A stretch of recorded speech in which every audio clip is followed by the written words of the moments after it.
Welcome in. Happy Friday, everybody. We've made it to the end of the week. The weekend is on the horizon. The vibes are up. We're coming off another profitable day yesterday. We hit the first half Boston Celtics -5. That was a cash. We hit Kevin Gosman over 5.5 strikeouts. That was a cash. And we got hooked on Gunnar Henderson bases. We took him over 1.5. He finished with one and had 3 walks, which was super unfortunate. That should have been a clean sweep 3-0 day, but we move. I'll take the profit.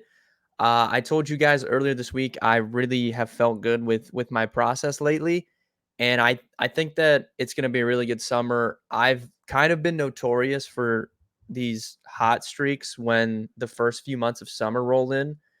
Back when I was doing the DFS videos and then now the betting videos, so I'm feeling pretty good. Yeah, I love these Friday slates. We have a ton of baseball to talk about tonight. So we can go ahead and dive in. Let's go for, a fourth day in a row of profit on the premium card and a third day in a row of winning picks on the video.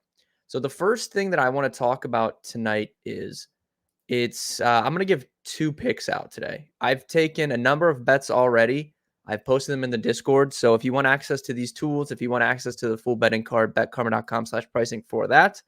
First thing I want to talk about tonight is my favorite bet on the board, and it's in the Cleveland Guardians and Los Angeles Angels game.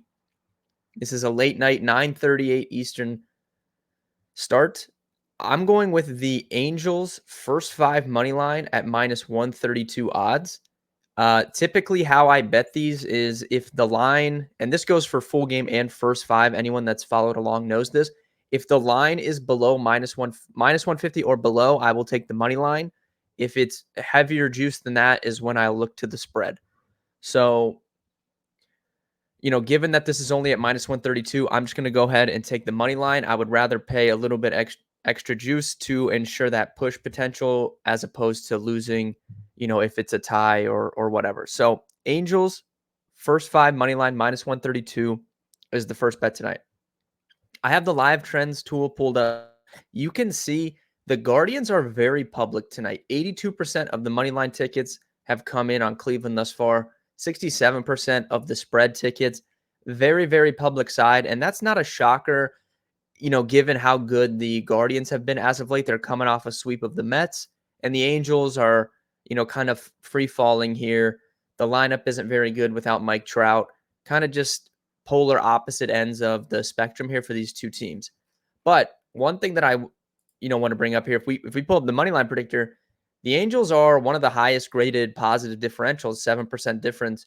We have the Angels at a 55% chance to win this game. Vegas is giving them only 52% chance. And given the amount of action coming in on Cleveland, this line is probably going to move in their favor. So we could see the Angels jump up to one of the top 3 spots by the time the day ends over on the money line predictor. Why do I like the Angels tonight? So if we look at the pitching matchup, we have Logan Allen going up against Patrick Sandoval. Logan Allen hasn't been great this season relative to what we saw from him last year, and that's kind of a common theme here with these Guardians starters. Tristan McKenzie, Tanner Bybee, Logan Allen, all of these players have kind of not performed up to the standard that we saw from them when they came out as younger, up-and-coming pitchers. Last year was Logan Allen's first full year in the majors. He posted a 3.81 ERA, 22% strikeout rate, 39% hard hit rate. Numbers were very, very solid across the board. Now, if we look at this year's numbers, his ERA is up a full run at 4.91. His strikeout rate's down below 20%. His hard hits are up to 45%. He's posted worse numbers across the board. The reason that I think the Angels can have success against him on offense is that he obviously throws from the left side of the mound. He's very good against lefties and has struggled against righties. So he's significantly worse across the board in his numbers against right-handed hitters as opposed to lefties. And he is going to see most likely 7 or 8 righties in this lineup tonight.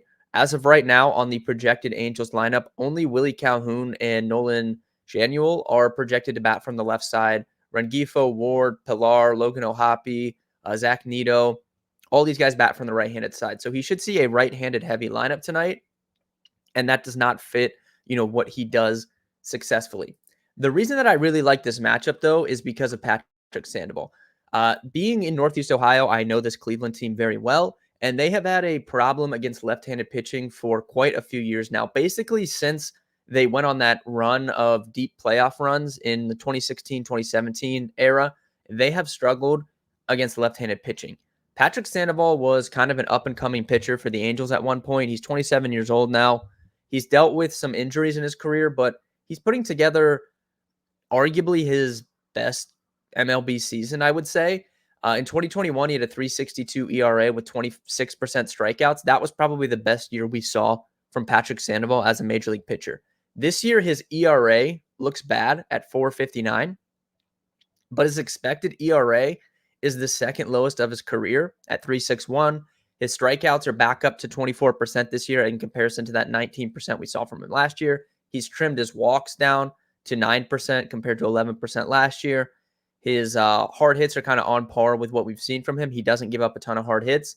His expected WOBA lad's 304. That's the best number since 2021 as well. So Patrick Sandoval's having a very, very good season for the Angels this year.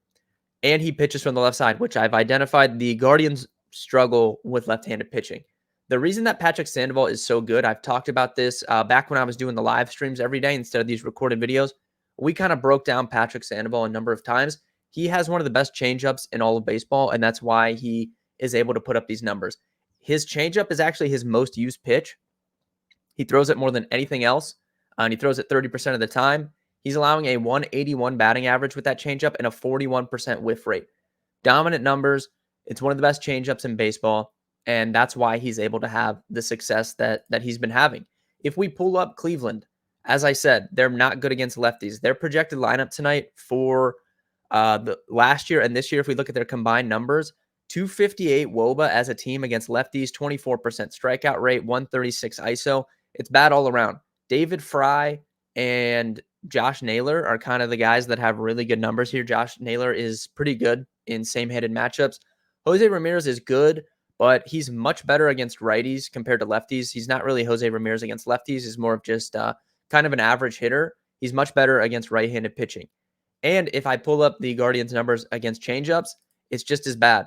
297 WOBA as a team, 153 ISO. Josh Naylor and Andres Jimenez, these are really the only guys that have a ton of success against changeups. So I think it's kind of the nut matchup across the board. I'm buying into this positive regression coming Sandoval's way with that gap between his actual and expected ERA. He pitches from the left side, which this team struggles against. He has a pitch that he goes to often that this team struggles against. I think it's a great spot across the board. So Angels first 5 money line minus 132. That is going to be the first play on my Friday card.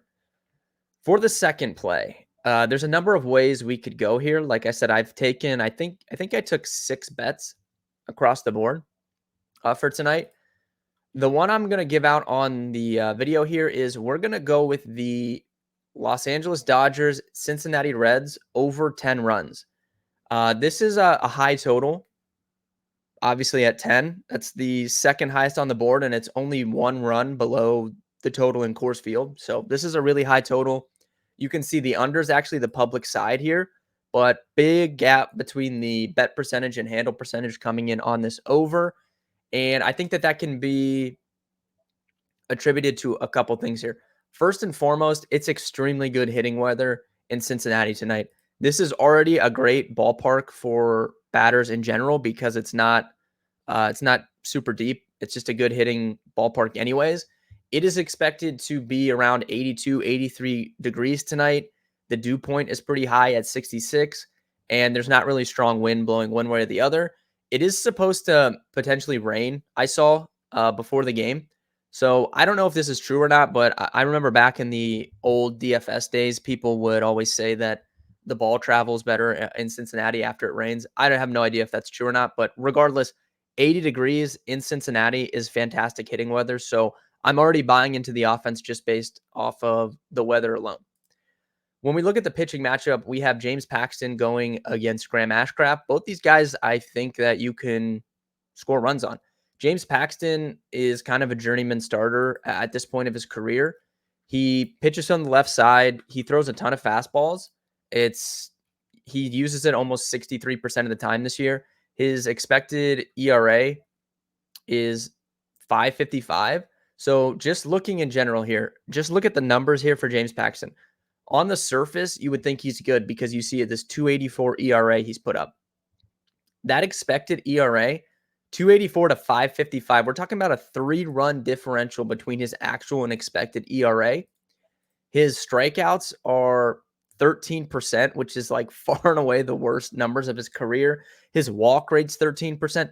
He's been absolutely terrible. This 2.84 ERA is one of the flukiest things I've seen this season. He is going to get absolutely pummeled at some point.